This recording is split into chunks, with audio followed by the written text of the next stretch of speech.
Hi everyone, this is Subhadra from Colombia. Welcome to a new episode of Ashram Talks. We're continuing with our journey through the Bhagavad Gita, and you're warmly invited to join us on Monday at 7:30 p.m. and Thursday at 8 a.m., where we'll keep diving into the deep wisdom of this sacred text. So today, I'm really glad to have Haripriya Benedict with me. She holds a BA in psychology, has been practicing yoga and meditation since she was 13, and also studied for several years Bhakti Yoga knowledge under the guidance of her spiritual master.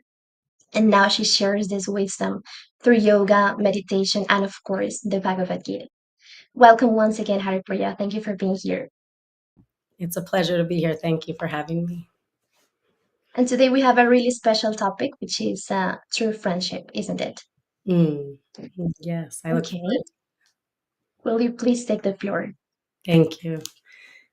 So thank you. Welcome everyone who's watching. I always like to start with invocation. It's like giving respect and gratitude to my teacher, my spiritual teacher. It's a guru mantra, a mantra for our gurus, our teachers.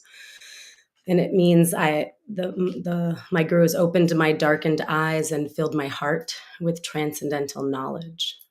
Om Jnana Timarandasya Gyananjana Shalakaya Chakshurunmilitam Yena Tasmai Shri Guruve Namaha. And then I'll just give respects to the Bhagavad Gita. Om Namo Bhagavate Vasudevaya. Om Namo Bhagavate Vasudevaya. Om Namo Bhagavate Vasudevaya. So welcome everyone. Today we're on chapter 1, text 14 and 15. So I'm going to read the translation of both, and then we'll get a little bit into it.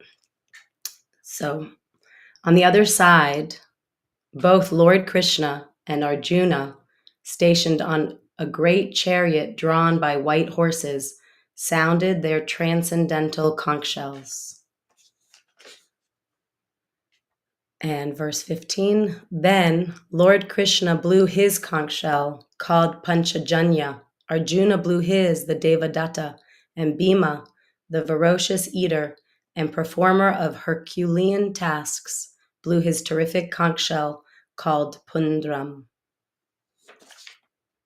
So this is the first time. So, we've set the stage for a little while now. And now we have Krishna and Arjuna as the subjects. And Krishna and Arjuna are our best friends. Actually, the reason Krishna's even here is he's actually taken a charioteer role, which is really marvelous if you think about it. So Arjuna has a battle to fight, and Krishna, being the supreme personality, has said it's unfair if I fight, because obviously if I fight, then it's certain who wins. So he said, I will not fight. I will not take part, but I'll be there. I'll be present. And he chose to be a charioteer to Arjuna, which is really a servant role. It's a role of service. So if you can imagine that, like, let's just say for our, relative sakes, let's say the president of some place. And then there's just let's say a council member or someone who's a participant or a citizen, let's say a citizen. So if one day a citizen is going to perform something, do some task, and the president comes and assists that citizen, that's not even what's happening. That's just like a tiny example of what's happening. So it's a much more profound level. So I wish I could think of another analogy, but ultimately someone who's in charge of all the universes, someone who helps the globe spin in orbit, someone who's, inside the hearts of the trillions of living entities. There's more than that, but just to get a taste of how expansive God is, how expansive Krishna is, right? Krishna, they say that Krishna has a personal form so that we can have personal relations also. And Krishna is within our hearts as Paramatma, as super soul. I spoke about that in the last class, about really having that personal internal guide within us. And Krishna is everything, like all of the energy that's around us. comes from God. So that person, that personality who is beyond our conception, really beyond our mind's ability to understand, is now serving a soul, is taking a service role to Arjuna.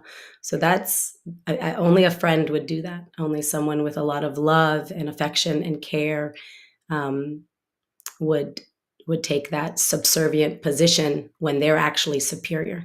So that's when you spoke about real friendship. Actually, there's a study they've done. They've spent tens of millions of dollars studying what therapy has the most impact. So, like whether it's cognitive therapy or behavioral therapy, different kinds of therapy.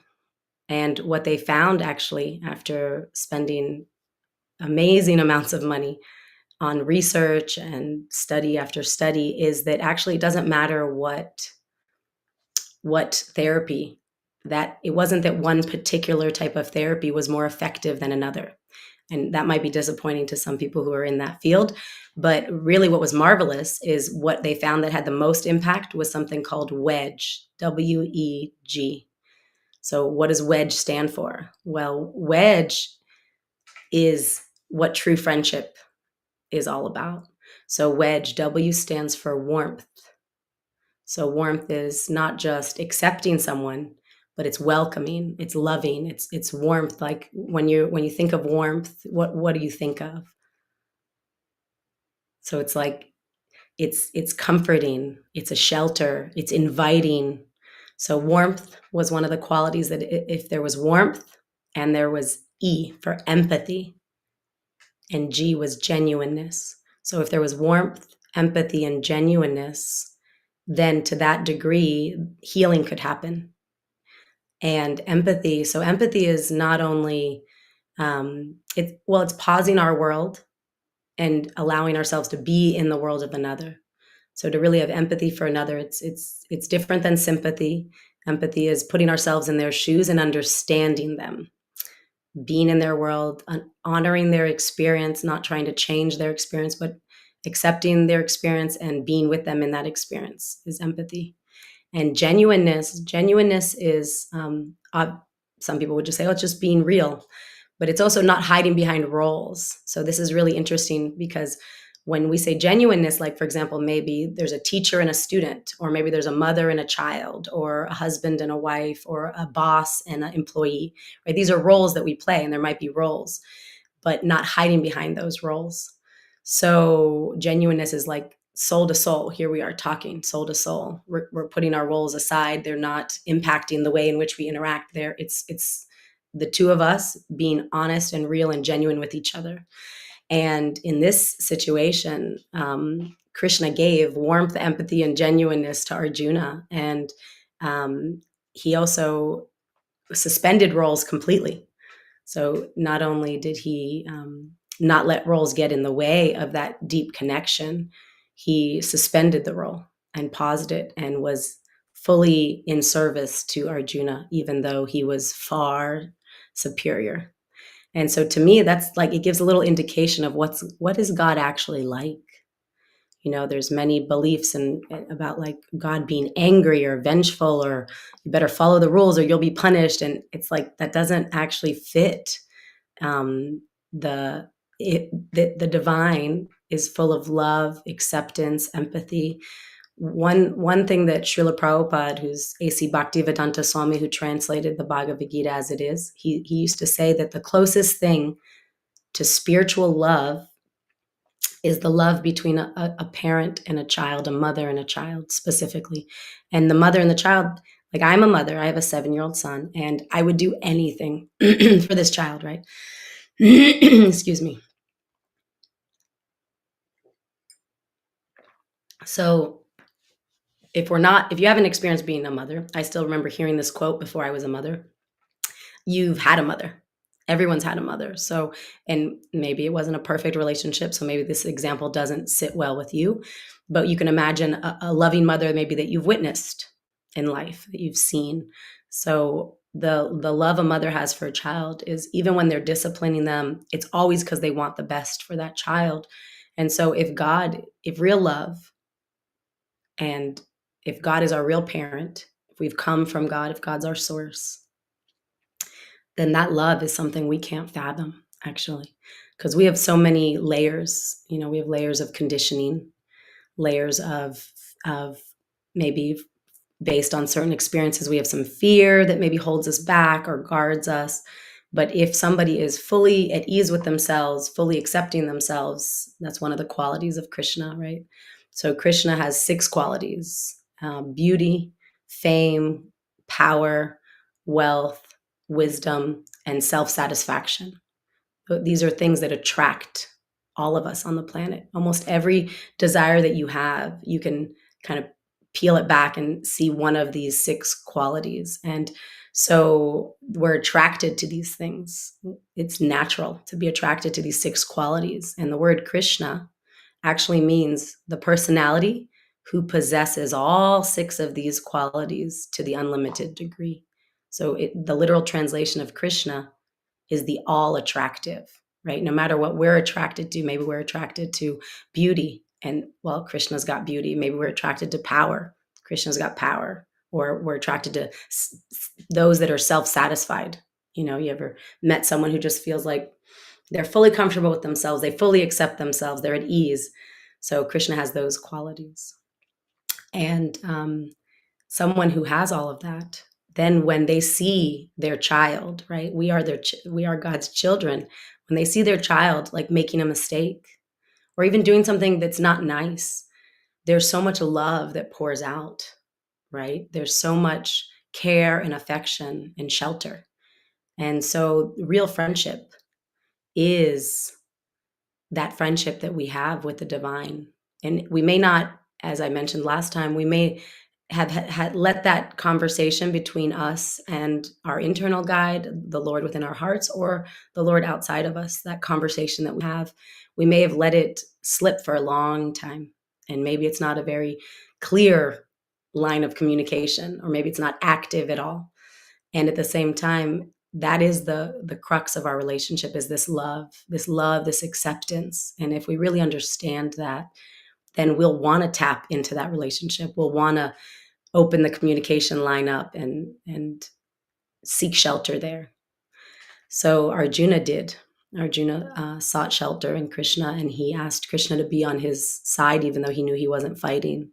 And then Krishna here chose to be his chariot driver, a role of care and love and support and shelter. So Krishna was a support for Arjuna, as a real friend would be. Supportive. The support is truly essential. And so the word transcendental is here in this verse. It says that Arjuna and Krishna blew their conch shell, and it was transcendental. So the transcendental conch shell. So I just kind of wanted to open up to, like, what is transcendental? What does that even mean? Transcend, something that transcends, something that's beyond. So my understanding is that everything in this material world is a combination of spirit and matter. So we are animating this body, right? If we were not in this body, the body would be matter. It would be a dead body. It would be dead matter. It would be matter. But because there's a living entity within the body, it's animating it. So when the transcendental conch shells were sounded, it was stating that this spiritual power, this spirit, is superior to matter. So without spirit, matter doesn't have life force. So spirit is actually superior to matter. And when Krishna and Arjuna blew these transcendental conch shells, spirit, they were spiritual sounds, transcendental sounds, spiritual sounds, transcending matter. So it was also a symbol, it was symbolic that Arjuna would win, the battle, because they were already in the position of transcendental to matter, transcending matter. So the other thing I wanted to mention is Spirit is superior to matter. Also, we've experienced it. So like to bring it to our everyday life, right? So we can theoretically speak about philosophy, and these are things I've heard and that I believe, but why do I believe them? And so I teach a seminar. There's different workshops I teach based off of Sattva Tov. Sattva means good in Sanskrit, and Tov means good in Hebrew. And Dr. David Wolf, who created Sattva Tov, he had some Jewish heritage and some Vaishnav heritage, and so he created this program. It's self-development, and it's maybe similar to like Tony Robbins style self-development. At the same time, it's based on the Bhagavad Gita. It's based on Rupa Goswami's teachings, all the teachings of Vaishnavism, or the Vedas, where all this ancient knowledge is stemming from. And so it's called good, Sattva Tov, good. And when we speak about spirit is superior to matter, so some of these seminars, David will say that spirit is superior to matter. You'll hear that sentence like 100 times. Spirit is superior to matter. And sometimes people maybe there's a long chunk where you don't eat in the course, like maybe it's a 3-hour seminar and people want to go and snack, or maybe they're feeling tired and they want to go and have a break. And so what I've experienced is that when I'm living in consciousness and something is touching me as a soul, as a self, and my mind pauses, my needs pause, my senses no longer disturb me. I don't have to go pee. I don't have to go eat. I don't have to go take a nap. I've experienced where I rise above, and somehow I'm living in like a different plane, and all these material needs of the body somehow shed and or feel satisfied. And so in this verse, Krishna is called Rishikesha. And Rishikesha, here I'll read the translation. It's really sweet. So in the purport means like the elaboration, the unpacking of the verse. And that's what Srila Prabhupada wrote. That's how he separated the ancient text, the verses, and the purport. The purport is his interpretation, his expansion on the ancient text. And most Bhagavad Gitas, they combined it. So the person translating gave his own insight in the translation and didn't separate those. So that's why this Bhagavad Gita, A.C. Bhaktivedanta Swami's Bhagavad Gita, as it is, these words, as it is because he separated it out. He put the Sanskrit words, the word for word translation, and then he put the translation by itself. Usually it's just 1 or 2 sentences or a few sentences. And then he put something called the purport, that's his addition or expansion. He separated out. So I'm going to read a little section of his purport. Here it says, Lord Krishna is referred to as Rishikesha in this verse because he's the owner of all senses.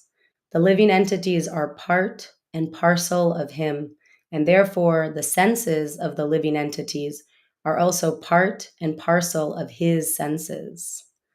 And then I'm going to skip down a little bit. He speaks about Rishikesh again. Well, there it is. His name, similarly, his name is Rishikesha because he gave direction to Arjuna on the battlefield of Kurukshetra. So Rishikesh, this word means, as it said, the owner of the senses, but it also means the one that's directing the senses. So sometimes, when we say our senses are moving us in a direction that's harmful for us. When I was young, I was a teenager. Sometimes I made choices that were not ideal for my benefit, for my spiritual benefit, my mental health, my physical health. And so the senses can kind of go awry. And when we take shelter and we ask for guidance and help of Rishikesh, of the owner of the senses, of where our senses come from, of the director of our senses, then everything's possible. Anything's possible. And I experienced it. I had a habit as a teenager that I did not like. I didn't appreciate it. And I actually prayed and I said, as long as I have the desire to do this, I'm going to continue to do it. And I said, but I know you, God, Lord, don't want this for me. So please take that desire away. And I was sincere. And as I prayed like that, I also did other things. I also, did something called japa, meditating on the sound vibration of God's different names. So I supported myself. And at the same time, I was sincere that my senses are sometimes uncontrolled.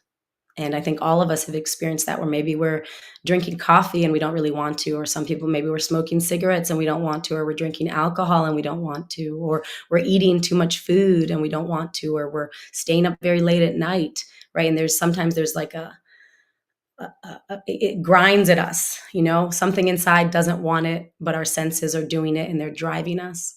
And so one thing in this verse that was really impactful for me is that if Krishna is Rishikesh, then I'm part of God.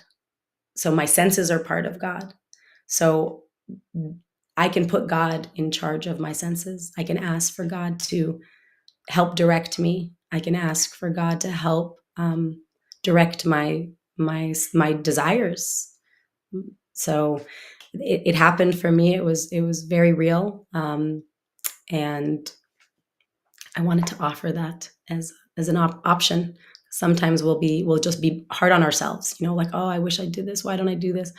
And then that our inner dialogue it's not wedge. It's not warmth, empathy, and genuineness. It's not supportive. It's just fighting with ourselves, and it can be self-abusive. And so I invite you to kind of live in a space where you create warmth for yourself, where you create empathy for yourself, acceptance. And then when you're in that space too, you can go to your source and know that there's warmth and empathy from your source. And in that knowing, then you can get support and get inspiration and guidance. So that was the main points that I wanted to bring up today. I'm just gonna look at my notes for a moment. Yeah, and I just spoke about this just now, is that we are parts of God. And that might be theoretical still for you, or it might be something that you connect and you think, yeah, I feel like I'm a part of something larger. I'm a part of divinity. And, each of us have our experiential knowledge and then our intellectual knowledge.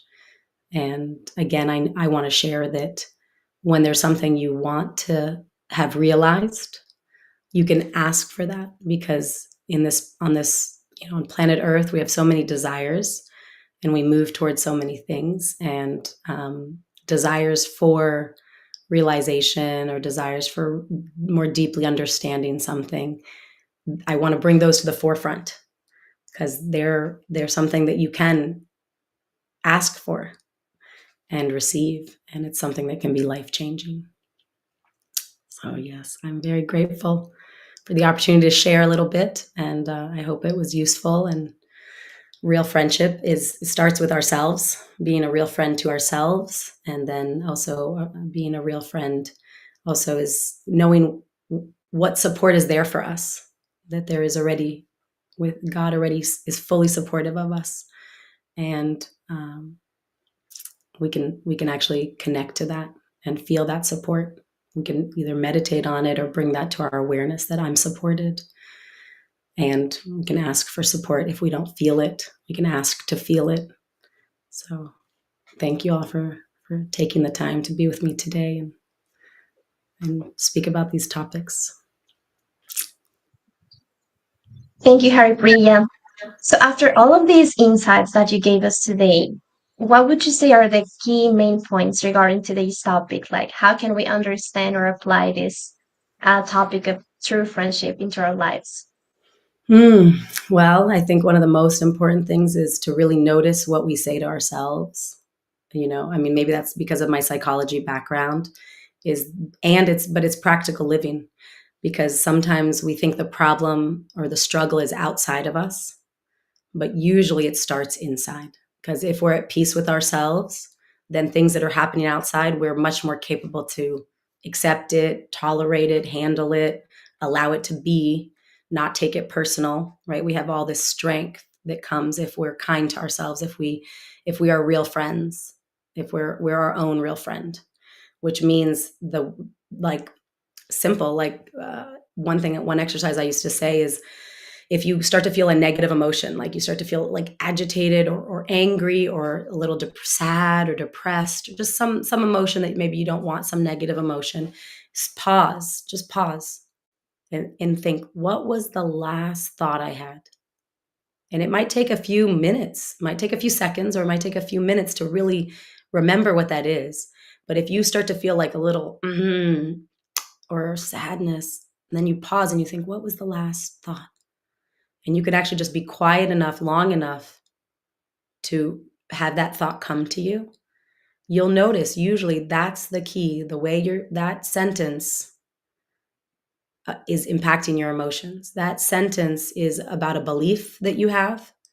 And that sentence that you're saying to yourself that caused or triggered that anger or that sadness or that frustration, that looking at that, write it down and really look at it. And then one exercise I say to people is write the opposite. And I'm not saying the opposite is true, but write the sentence down that you said, and then write the opposite of that, and then look at both.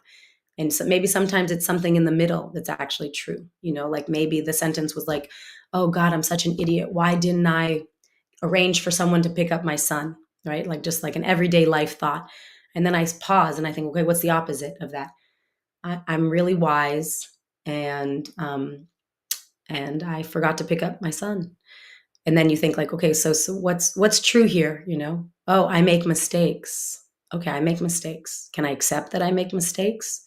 Am I supposed to never make mistakes? You could just start to pick it apart and look at it, and look at what our expectation is of ourselves. Look at what we're focusing on.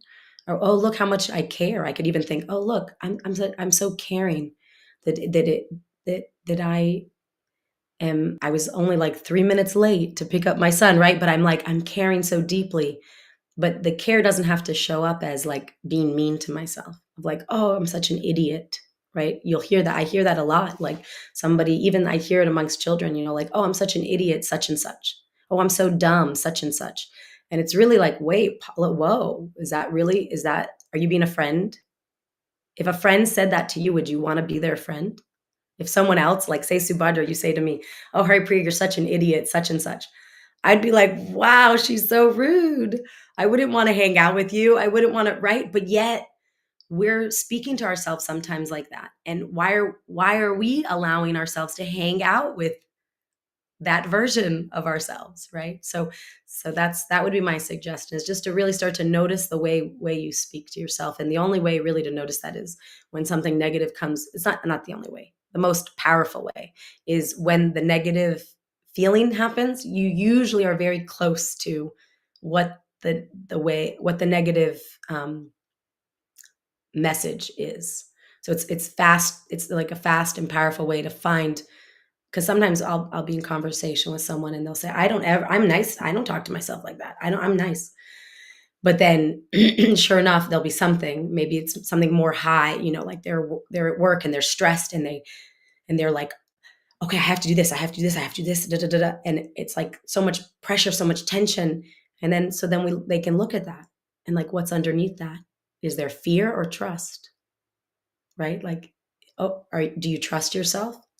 Is the message that like, I have these many things to do and I can accomplish them?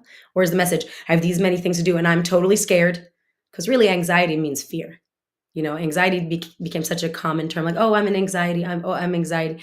And it's like, it becomes like normal in America. I don't know how it is in other parts of the world, but in America, it's become like, oh yeah, you're anxious. Oh yeah. And I'll just be with you in your anxiousness. And I'll say, oh, I'm sorry. And it's like, well, let's look at our anxiousness. Why is there so much of it? Why is it so predominant? And I'll speculate, or not speculate, I'll state my perspective is it's fear. It's fear-based. Anxiety is there because we're fearful that we're not going to achieve the goal that we've set out, or we're fearful we won't do it in time, or we're fearful there won't, things won't work out the way we want, or so then we can pause and really look at that. Do we want to choose fear? Do we want to choose trust? And it's not black and white. It's not like I can just flip, but it's the process of leaning into trust more and leaning So we into could say that, talk. Yes. oh, I'm sorry, but we could say that the first step is to establish a good relationship within before talking about true friendship towards others or towards God. We should be true to ourselves first, and then we can establish true relationships with others. Well, I will say, I wouldn't say it has to be first. I think maybe it's a chicken and the egg a little bit. I mean, we can be kind to others and and have a nice relationship with God and to ourselves. But I feel like if we want real friendship, the most important friendship we have is with ourselves and with God. So, yeah. Well, thank you so much, Haripriya, for sharing your wisdom and realizations with us today. So, to all our listeners, thank you for being here. And if you feel inspired, please like and share this video. And don't forget to subscribe to our YouTube channel at Ashram Talks English. Remember, you can follow these topics on the Bhagavad Gita every Monday at 7:30 p.m. and Thursdays at 8 a.m. And please don't miss any of our live sessions. But if you ever happen to do so, you can always catch up on our YouTube channel so you can browse there to find more videos and our past episodes. Also, feel free to follow us on Instagram at Ashram Talks ENG for our class schedule and more spiritually uplifting content. Hare Krishna, thank you so much. See you on our next episode. Haribol.